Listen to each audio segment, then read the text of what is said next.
அவருடைய தந்தை போல சிறந்த நாடாளுமன்ற வாதியாக நம்முடைய அண்ணன் துரை வைகோ அவர்கள் திகழ்வார். அதற்கு அவருடைய கண்ணி பேச்சு எடுத்துக்காட்டாக அமைந்தது. அதற்கு பின்னால் அவர் அந்த பேச்சிலேயே என்னுடைய தொகுதிக்கு, நம்முடைய தொகுதிக்கு புதுக்கோட்டை மாவட்ட மக்கள், கந்தலக்கோட்டை பகுதி மக்கள் பயன்பெறத்தக்க வகையில் காவிரி குண்டாறு திட்டத்தை இந்த பகுதிக்கு மத்திய அரசாங்கம் நிதி ஒதுக்கீடு செய்ய வேண்டும் என்ற கோரிக்கையை நமக்கு தந்துவிட்டு வந்த ஒரு நாடாளுமன்ற உறுப்பினர். அது போல விமானத்தில் நானும் வந்து முதல் பேட்டியிலேயே நான் திருச்சியை நேசிக்கிறேன்.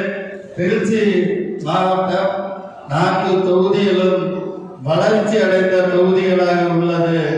ஆனால் பாவப்பட்ட மக்கள் அதிகம் வசிக்கிற பகுதி புதுக்கோட்டை தொகுதியும் கந்தலக்கோட்டை தொகுதியும் தான். முதலில் என்னுடைய கவனம் புதுக்கோட்டை சட்டமன்ற தொகுதிக்கும் நம்முடைய கந்தலக்கோட்டை தொகுதிக்கும் தான் இருக்கும் என்பதை பேட்டியாக தந்தவர் நம்முடைய நாடாளுமன்ற உறுப்பினர். அவருடைய முதல் திட்டம் நம்முடைய காவிரி குண்டாறு திட்டத்தை நம்முடைய பகுதிக்கு கொண்டு வருவதுதான். துரை வைகோ அவர்கள் மீது வைத்திருக்கிற நம்பிக்கையின் அடையாளமாகவும் தமிழ்நாடு முதலமைச்சர் மீதும் இந்தியா கூட்டணி மீதும் புதுக்கோட்டை மாவட்ட மக்கள் அசைக்க முடியாத நம்பிக்கை வைத்திருக்கிறார்கள். எப்போதும் மதசார்பற்ற கூட்டணியுடைய கோட்டையாக புதுக்கோட்டை திகழும் என்று தெரிவித்து வாய்ப்புக்கு நன்றி கூறி விடைபெறுகிறேன். நன்றி.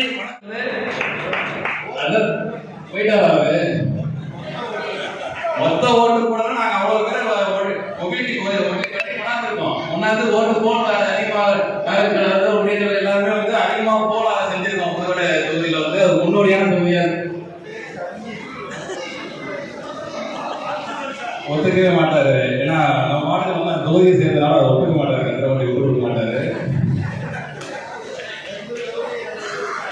3 தொகுதியுமே மாவட்டத்தில் அவ்வளவுதான். இன்னொன்னே சொல்லிக் கொடுக்குறேன், 3 தொகுதியிலுமே அதிகமான ஓட்டு வாங்கின முதல் தொகுதி புதுக்கோட்டை சட்டமன்ற தொகுதி தான்.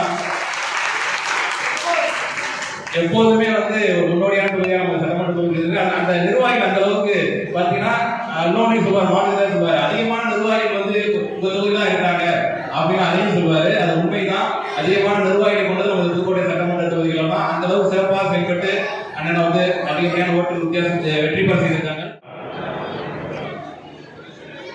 தமிழகத்தை போல, தமிழ்நாட்டு முதல்வரை போல இந்தியா கூட்டணி தான் ஆட்சியில் அமர வேண்டும் என்ற ஒற்றை இலக்கோடு, ஒற்றை சிந்தனையோடு இந்தியா முழுவதும் உள்ள தலைவர்கள் அதே சிந்தனையோடு செயல்பட்டிருந்தால் இன்று இந்தியா கூட்டணி ஆட்சியில் அமர்ந்திருக்கும். பல்வேறு கருத்து வேறுபாடுகள் இருந்தாலும் கூட தமிழகத்தை பொறுத்தவரையில் இந்த கூட்டணியை மிகப்பெரிய வெற்றி பாதைக்கு அழைத்த மிகப்பெரிய தலைவராக தளபதி ஸ்டாலின் அவர்கள், தமிழக முதல்வர் அவர்கள் விளங்கிக் கொண்டிருக்கிறார். ரொம்ப மோசமா இருக்கு, நீங்க வேணா தவிர்த்து முன்னொரு நாள் இந்த நிகழ்ச்சியை வைக்கலாமே சொன்னாங்க. நான் சொன்ன திருச்சியும் புதுக்கோட்டையும் என்னுடைய 2 கண்கள். அதை எப்படி திருச்சியில நீங்க நன்கு வச்சுட்டு நான் அதை தவிர்க்க முடியும்? கண்டிப்பா நான் என்னவா இருந்தாலும் நான் இன்னைக்கு இந்த நிகழ்ச்சியை தவிர்க்க முடியாது. கண்டிப்பா நான் புதுக்கோட்டைக்கு செல்வேன் சொல்லி வந்துருக்கேன்.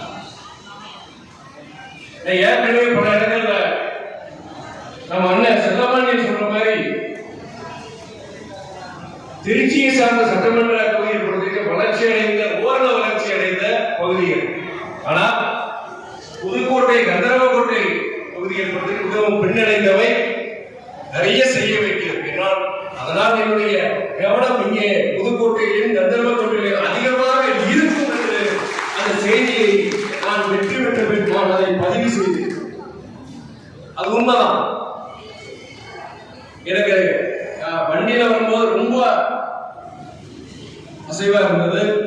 ஆனா உங்களுடைய வரவேற்பு, ஒவ்வொரு இடத்துல நீங்க கொடுத்த அந்த முகமலர்ச்சியோட அந்த வரவேற்பு, அந்த காய்ச்சல், அந்த சோர்வு எல்லாம் போயிட்டு மனசுல சொல்றேன்.